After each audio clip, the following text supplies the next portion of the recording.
On parle d'argent, de business sur internet, de beaucoup de choses, sur l'entrepreneuriat. On n'a toujours pas évoqué sincèrement entre nous le business du CPF, de Calliope, des OPCO, de tous ces financements possibles, et celui que vous connaissez le plus qui est le CPF. Donc c'est comme ça que je vais introduire cette vidéo, mais je serai vous, je resterai bien jusqu'à la fin, parce qu'il va y avoir beaucoup de valeur, et vous allez comprendre ce qu'est arnaque, pas arnaque, comment fonctionne le CPF, comment vous pouvez en profiter, est-ce que c'est pour vous, parce que je vais faire intervenir quelqu'un, j'ai interviewé François, qui vous allez le voir, il va se présenter, qui est très calé dans ce domaine, qui travaille avec des grands, et qui connaît très bien son sujet. Donc c'est flou pour beaucoup de gens, que ce soit pour le mettre en place, pour en profiter.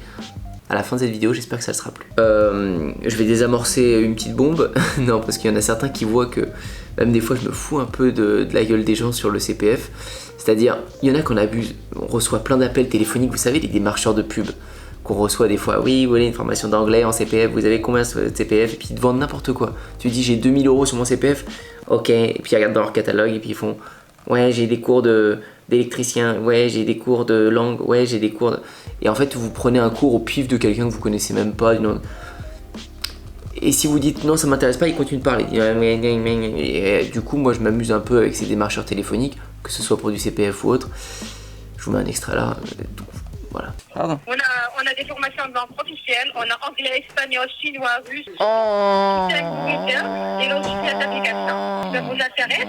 Ou bien des formations d'amélioration de compétences en bureautique. Ah, c'est avant que j'éternue ça, à chaque fois ça me fait ça. Pardon? Ah, non.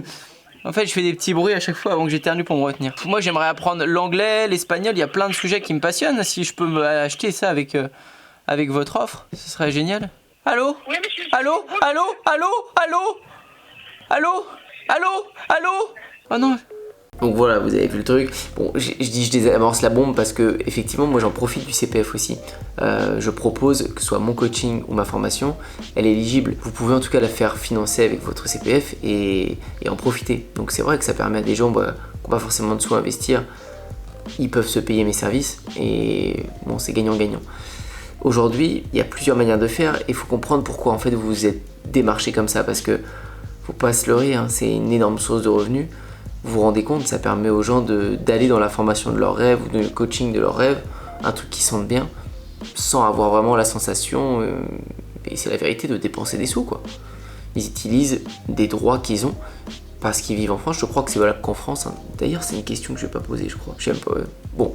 À revoir peut-être dans une partie 2, mais je suis quasiment sûr c'est valable qu'en France. Il y a eu beaucoup de vidéos sur YouTube qui sont tournées autour de ça parce que bah oui, justement on en voit un peu partout du CPF, arnaque CPF, est-ce que ça en est, est-ce que ça en est pas. Là où le peu que j'ai pu voir, si on parle du CPF, ce qui pourrait être assimilé à des arnaques, c'est quand vous payez une formation qui a un titre pour que ça passe en CPF, parce que vous allez voir que pour que ça passe dans le CPF, que ce soit finançable comme ça, il faut que ce soit dans des domaines précis, que la caisse des dépôts ou mon compte formation accepte. Et certains utilisent des noms acceptés, mais avec un contenu à l'intérieur qui ne l'est pas. Et ça, en ce moment, ça passe plus. Avant, ça passait, mais maintenant, c'est tellement régulé qu'il n'y a plus trop d'entorses comme ça. Donc, tous les petits magouilleurs, des gens qui vendaient des formations un peu détournées comme ça, en utilisant les budgets des comptes formation, ça a pu être possible, mais il y a eu beaucoup d'arnaques là-dessus. Et je sais pas si on peut parler d'arnaque parce qu'il y a bien un contenu derrière, mais c'est juste, c'est détourné, bref, c'est pas très clair, un peu louche quoi. En attendant, nous, on va parler du côté bon, de ce qu'on peut faire de bien, parce que vous pouvez générer énormément d'argent. Le budget de la formation et les budgets qui sont débloqués, que ce soit avec les OPCO, etc. François va vous en parler, mais c'est énorme. On parle de gros budgets. Donc vous pouvez prendre forcément une part de ce gâteau, si ce n'est que des miettes, ça vous suffira largement.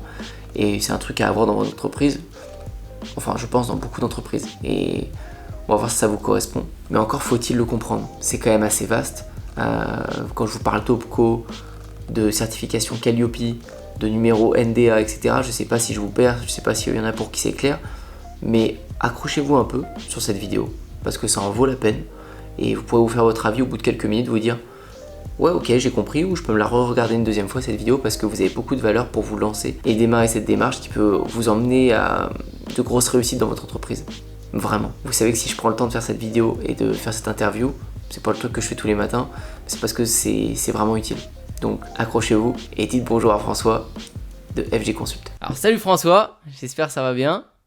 Salut Antoine, ça va et toi? Super. On se retrouve du coup dans ce petit Zoom histoire de te poser des questions sur toute cette histoire en termes de Calliope, certification, sur le CPF, les centres de formation, etc. Tout ce que ça peut apporter, les avantages, les inconvénients et surtout qu'on y voit plus clair. Tu vois, quand je le présente, c'est pas très clair et je pense que pour plein de gens, ça ne l'est pas trop. Pourtant, on peut faire des choses super avec ça et je pense que tu vas pouvoir nous aiguiller afin de savoir pour qui ça l'est, pour qui c'est pas forcément dédié. C'est le but de cet appel, t'es calé là-dedans, donc si tu veux peut-être même te présenter pour que les gens sachent un peu qui t'es dans un premier temps, et puis j'ai des petites questions après à te poser. Ok, ça marche. Ça marche. Alors moi je suis François Gruel, j'ai un organisme de formation depuis 3 ans maintenant. Je suis auditeur de certification en référentiel ISO 9001, CACES et Calliope évidemment. Et j'aide les organismes de formation à développer leur activité de formation en accédant notamment au financement, la certification Calliope et toutes les démarches administratives qui vont avec. Et donc je suis gérant de la société FG Consult.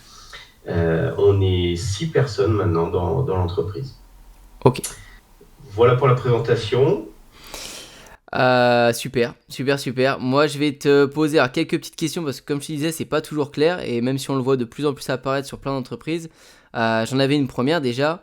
Calliope, on entend beaucoup parler. Qu'est-ce que c'est que cette certification Calliope et à quoi ça te sert? Alors, donc Calliope, comme tu l'as dit, c'est une certification. C'est une certification qui est réservée aux organismes de formation. Dès qu'on parle de certification, ça veut dire qu'il y a ce qu'on appelle un référentiel. Donc c'est une liste d'exigences. Et notamment, là, il y a 32 exigences dedans. Et un organisme de formation doit répondre à ces 32 exigences pour être certifié Calliope. Une fois que je suis certifié Calliope, ça veut dire que je suis reconnu en France par tous les organismes financeurs. Et depuis ce moment-là, j'ai accès au financement. Donc les financements, c'est quoi? C'est le CPF, par exemple. C'est les OPCO. Les OPCO, on y reviendra tout à l'heure, je pense, j'expliquerai un peu ce que c'est. Mais c'est Pôle emploi. Pôle emploi, il paye des formations aux chercheurs d'emploi. Et si moi, je suis certifié Calliope, ça me laisse la porte ouverte à tous ces financements. Un organisme qui n'est pas certifié Calliope, il ne pourra pas accéder au financement. L'accès au financement, je m'explique un petit peu aussi, c'est-à-dire que si toi, demain, Antoine, tu veux venir suivre une de mes formations, si je ne suis pas certifié Calliope, tu ne pourras pas utiliser les financements, tu ne pourras pas utiliser ton CPF, tu ne pourras pas utiliser les budgets d'un Pôle emploi ou quoi que ce soit pour aller chez moi. Par contre, tu pourras le faire pour aller chez un autre organisme de formation qui est certifié Calliope. Ok, ouais, c'est une vraie importance, ok. Super, c'est clair, je pense. Alors, est-ce que tout le monde peut l'obtenir? Est-ce que n'importe qui, c'est possible pour lui d'avoir cette certification Calliope? Oui, tout à fait. Alors, ce que je te propose, c'est que je vais partager mon écran puisque j'ai un petit schéma pour expliquer un petit peu mieux Au top. la démarche. Ok, c'est good pour moi. On voit ton écran. Ouais. Ok, ça roule. Est-ce que tout le monde peut obtenir la certification Calliope? Oui. Dans le sens où il faut d'abord avoir une société. C'est-à-dire que la certification Calliope, elle va être, je ne sais pas si on voit ma souris à l'écran. On voit. La certification Calliope, on est à cette étape ici. Les prérequis pour avoir une certification Calliope, c'est d'abord d'avoir une entreprise. Donc soit une auto-entreprise, soit une société. Peu importe le statut, l'important c'est d'avoir un numéro de SIRET. Une fois qu'on a un numéro de SIRET, ce qu'il faut, c'est faire l'étape de déclaration d'activité. La déclaration d'activité, c'est quoi? C'est une démarche qui se fait auprès de la DRITS. C'est un petit dossier à faire, c'est pas très compliqué. On l'envoie et sous 30 jours, on reçoit un numéro de déclaration d'activité. Et à partir du moment où on a ce numéro de déclaration d'activité, on peut prétendre à Calliope. Ok. D'accord? Évidemment, pour aller passer la certification Calliope, il faut d'abord se préparer. On peut y aller comme ça, mais on risque de se planter. Donc, tout le monde peut y aller, mais avec une préparation adéquate. Ouais, ça c'est ce que j'avais compris. Pour toi, du coup, là, avec le schéma, c'est beaucoup plus clair. Mais pour toi, c'est quoi la différence entre Calliope et vendre en CPF? C'est des trucs où il y a toujours plein de confusion. Bon, tu l'as Ouais. plus ou moins déjà expliqué là, mais Je vais refaire une passe, ça fait pas de mal et je vais donner ouais, un peu plus de détails. Donc, l'accès au financement, j'ai mis les principaux financements parce qu'il y en a d'autres, mais les principaux qu'on utilise dans le monde de la formation, c'est le CPF, les OPCO et Pôle emploi. Et pour accéder à ces 3 financements, il faut absolument être Calliope. Donc, une fois que je suis certifié Calliope, j'ai les portes du CPF qui vont s'ouvrir, sous condition évidemment que mes formations soient éligibles. Ça, c'est très important. Je ne peux pas aller mettre n'importe quelle formation sur CPF. Si je fais des formations en développement personnel, je n'ai pas le droit d'aller mettre ma formation sur CPF. Il faut qu'elle réponde à certaines conditions. De façon générale, on dit qu'une formation sur CPF, elle doit donner un accès à une certification. Donc ça, je vais y revenir après, j'ai un autre petit slide où je vais présenter ça. Donc, soit je fais une formation pour les créateurs d'entreprises, j'ai accès au CPF, soit j'ai une formation qui va donner la délivrance d'une certification. Donc une certification, c'est quoi? C'est un examen avec un beau certificat qui est reconnu par le gouvernement. Et dans ces cas-là, je peux mettre ma formation sur CPF. ok. Ok, Ça ok. va? Ouais, c'était une de mes questions. En plus, après, si tout était possible, genre, si je veux faire des tutos sur Excel, des tutos sur PowerPoint, est-ce que ça va être éligible via le CPF? Je sais Alors, qu'il y en a plein qui ont ces idées-là. ouais, ça, si tu veux, je vais y répondre après puisque je vais passer à l'autre slide. Ouais, Je te propose, juste avant d'expliquer les OPCO et Pôle emploi. ouais, complètement. Hein. Ok. Les OPCO, c'est quoi? Toutes les sociétés, Antoine, toi, tu es une société. Donc, tous les ans, que tu sois auto-entrepreneur ou en société, tu es prélevé de la taxe d'apprentissage. 0,68% de la masse salariale. Donc, toutes les sociétés cotisent et donnent de l'argent à l'État. Cet argent, c'est des milliards d'euros qui sont redistribués entre le CPF et les OPCO. Donc, vu que tu as ta société, tu peux demander à ton OPCO, tu as un OPCO attribué. Moi, j'ai un OPCO attribué également. Et tous les ans, je peux demander à mon OPCO des budgets pour suivre des formations. Donc, toutes les sociétés ont cette chance-là de pouvoir bénéficier de ces financements-là pour suivre des formations pour eux, pour leurs salariés. Donc, dans des grosses sociétés, on voit des salariés qui se forment en management, en communication efficace, etc. Souvent, tout ça, c'est pris en charge par les OPCO. Donc, cette case OPCO, elle est très importante puisque c'est la plus grosse case de financement. C'est-à-dire que si demain, Antoine, toi, tu veux faire des formations et que tu vas réfléchir qui tu vas cibler, qui va suivre tes formations, si les salariés de diverses entreprises peuvent faire partie de ta cible, alors tu vas passer par la case OPCO. D'accord. Et là, ça vaudra le coup d'aller étudier comment ça fonctionne, puisque tu vas pouvoir utiliser tous ces financements-là. Ok.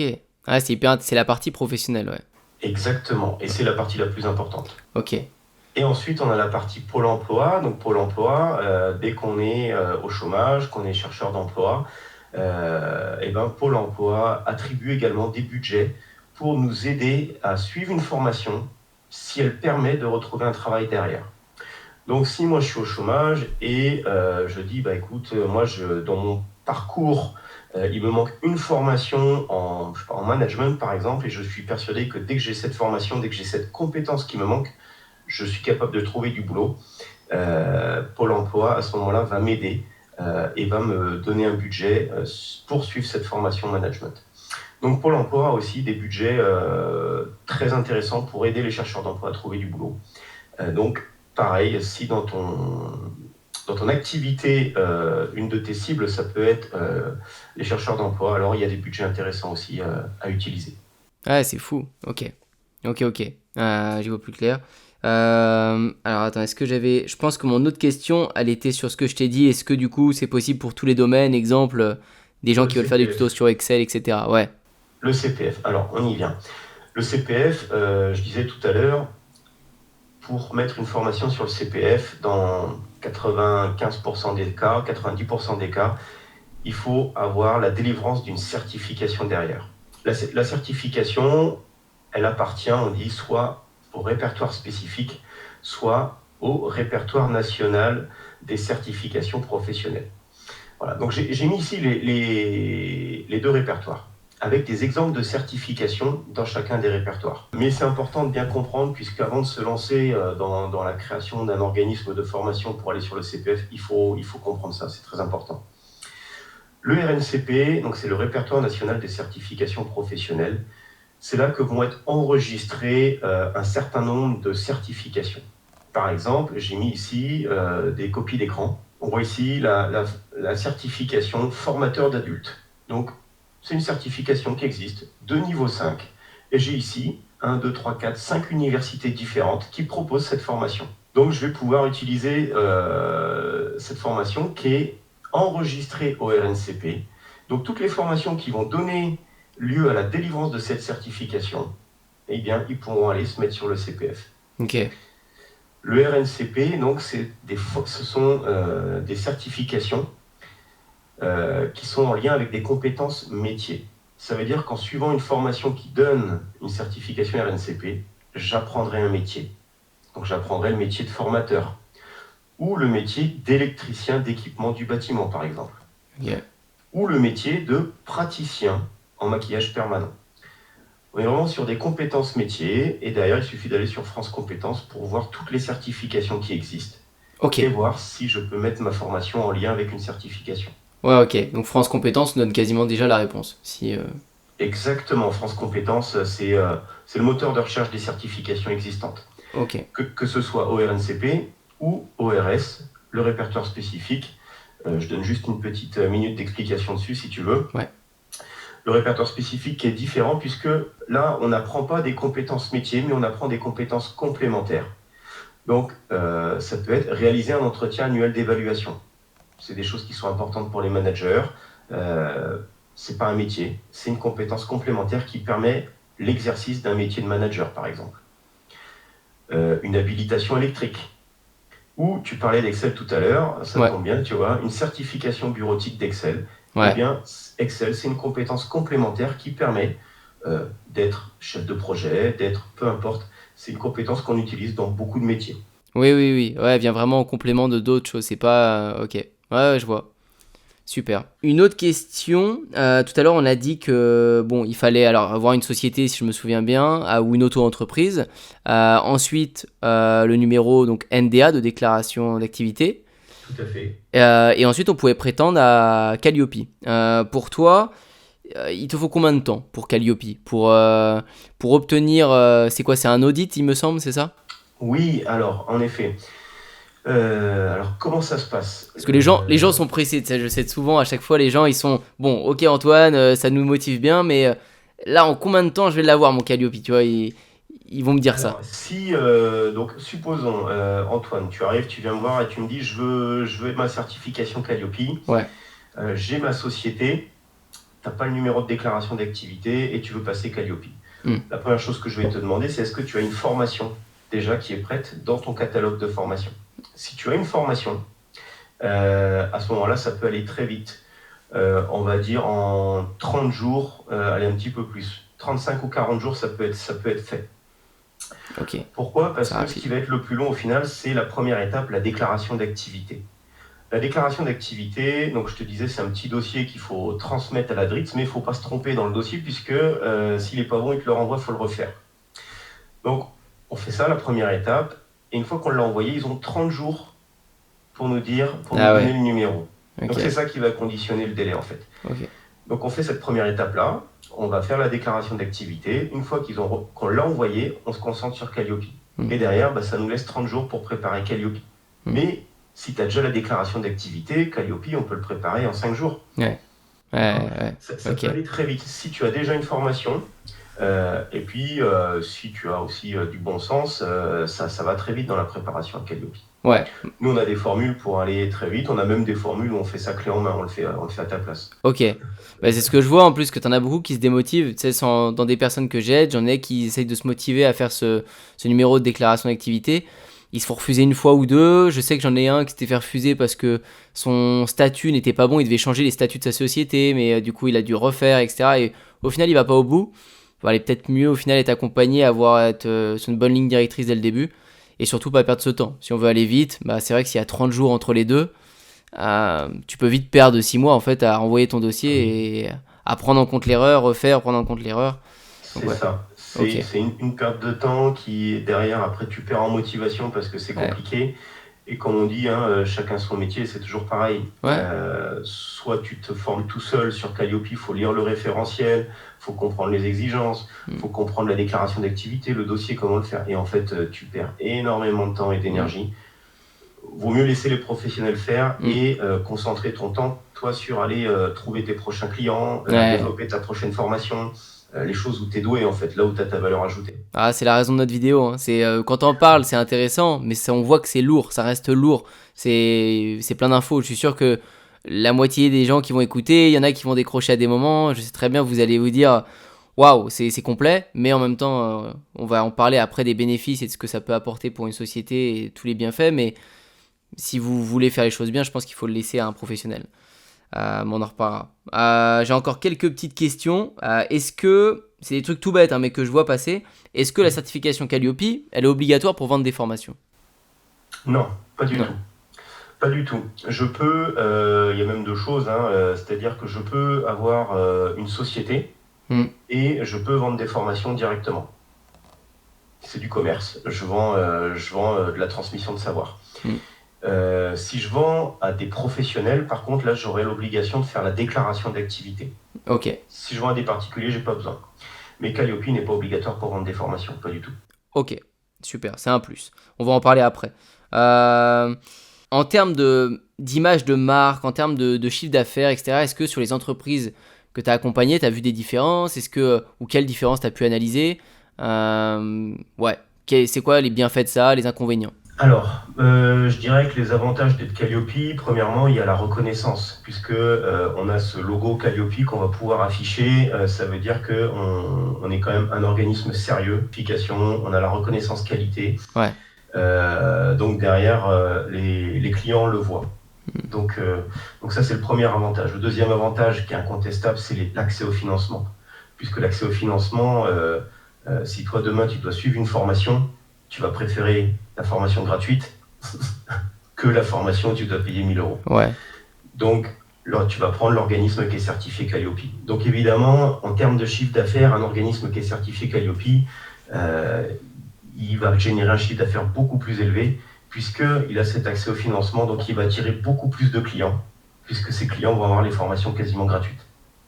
Ok. L'avantage également, c'est que ça amène de la rigueur puisque c'est une démarche qualité. Donc on est vraiment sur l'amélioration continue, la recherche de satisfaction chez les clients, la recherche de performance dans les prestations. L'inconvénient, c'est qu'on va être audité. Et ça, c'est jamais très plaisant. Faut quand même être honnête. Comment ça se passe?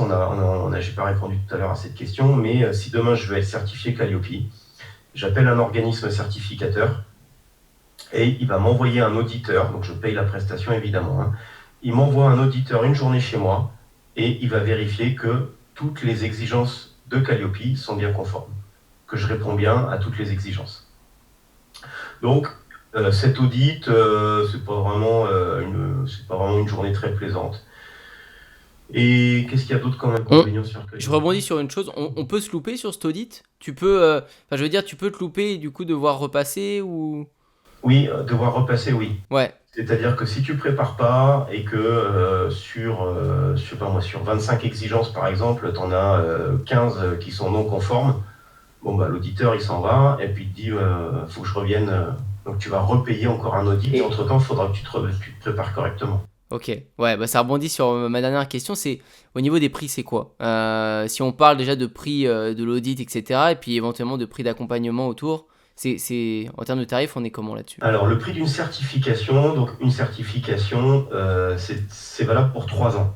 C'est-à-dire que demain tu te certifies, tu as ta journée d'audit.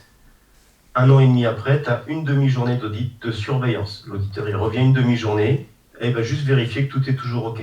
Ok. D'accord? Donc au final, tu as 2 fois 2 audits dans les 3 ans et tu en as pour 1 500 € à peu près. Ok. Pour 3 ans. Donc ça fait 500 € par an pour être Calliope. Ok. Ensuite, pour la préparation, donc je disais la préparation est super importante puisque c'est ça qui va conditionner que tu obtiennes ta certification ou pas. La certification, on a un peu tous les prix sur le marché.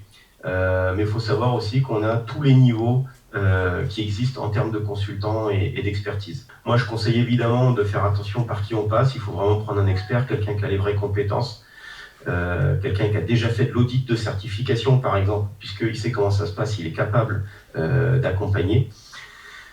Je dirais qu'il faut compter à peu près au minimum entre 1000 et 1500 euros pour une préparation correcte. Ok. Il y a des formules clés en main qui sont plus chères, mais c'est plus confort aussi, évidemment. Ok, d'accord. Donc toi, François, ton rôle, c'est aussi de pouvoir les aider là-dessus, à leur apporter les solutions clés en main, d'être derrière eux, de les aider à différents niveaux, en fait, dans cette démarche. Ouais, c'est ça. Alors nous, on a déjà accompagné plus de 600 organismes de formation à obtenir cette certification Calliope. Ok, ah oui. D'accord. Et on a aidé énormément de formateurs indépendants, des gens qui se sont lancés. Des gens comme moi? Des gens comme toi? Ok. Ah ouais, tout à fait.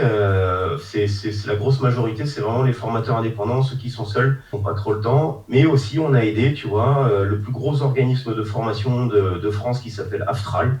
On a formé la responsable qualité.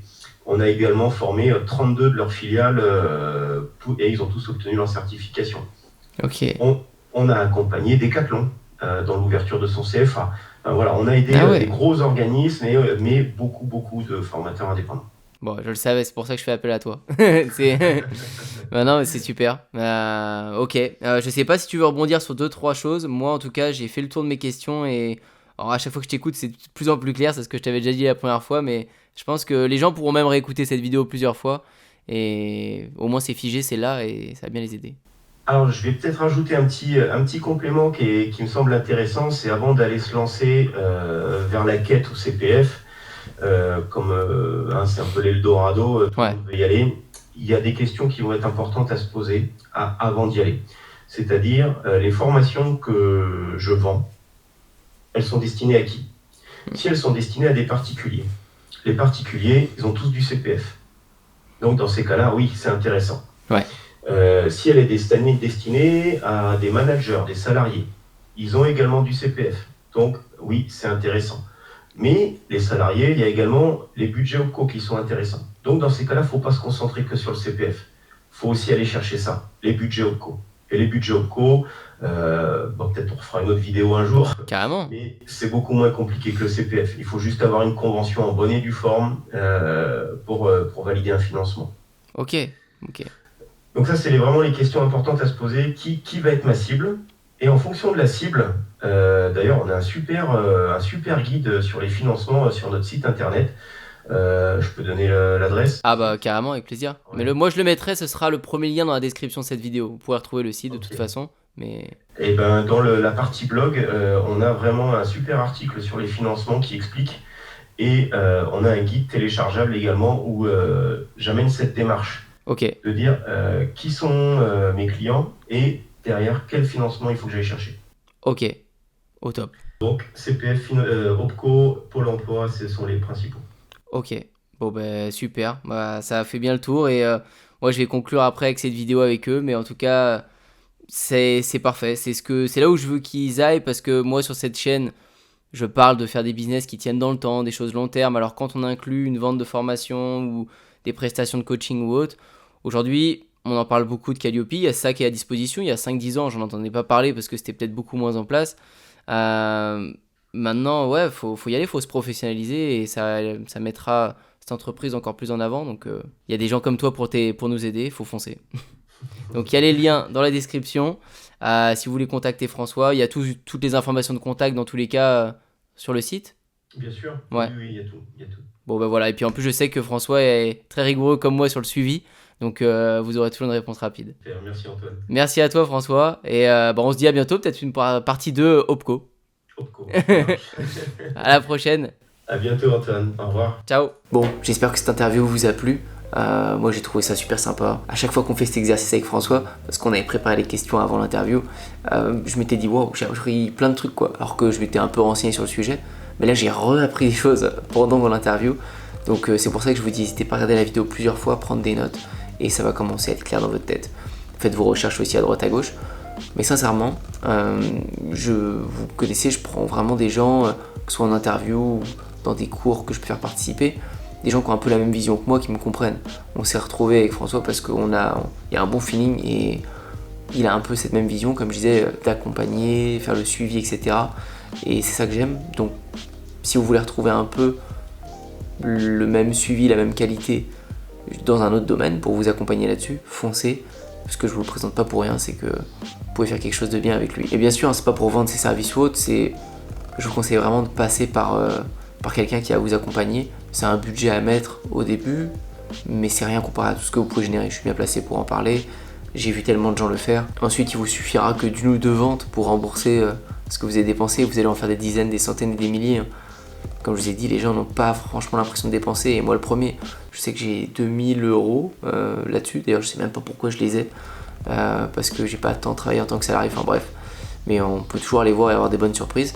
Et bah voilà, ça me permet d'investir dans des formations que j'aime bien, dans un truc que je vois qui me tente, je vais pas les laisser stagner là-dessus, autant les utiliser. Donc des fois en plus vous avez des proches qui les utilisent pas, ça peut en servir s'ils sont prêts à vous aider. Enfin, il y a beaucoup de choses à faire. Et dans le but de la création de votre boîte, d'une vision long terme, je pense que vous devez vraiment vous y intéresser si votre domaine s'y porte. Si votre domaine, comme on a discuté, ça colle vraiment pas, vous êtes sur autre chose, vous vendez que des produits physiques ou autres, c'est pas grave. C'était juste une piste, et puis je vous donnerai d'autres pistes sur une autre thématique plus tard. Mais en tout cas, pour celle-ci, pour certains types de business, ça peut coller, renseignez-vous. Ma question du jour pour vous, c'est est-ce que Calliope, le CPF, NDA, est-ce que maintenant c'est clair pour vous, ou est-ce que ça reste flou? Il va vous falloir approfondir un peu le sujet. Dites-moi ça dans les commentaires, n'hésitez pas si vous avez des questions, et moi je vous dis à très bientôt pour une prochaine.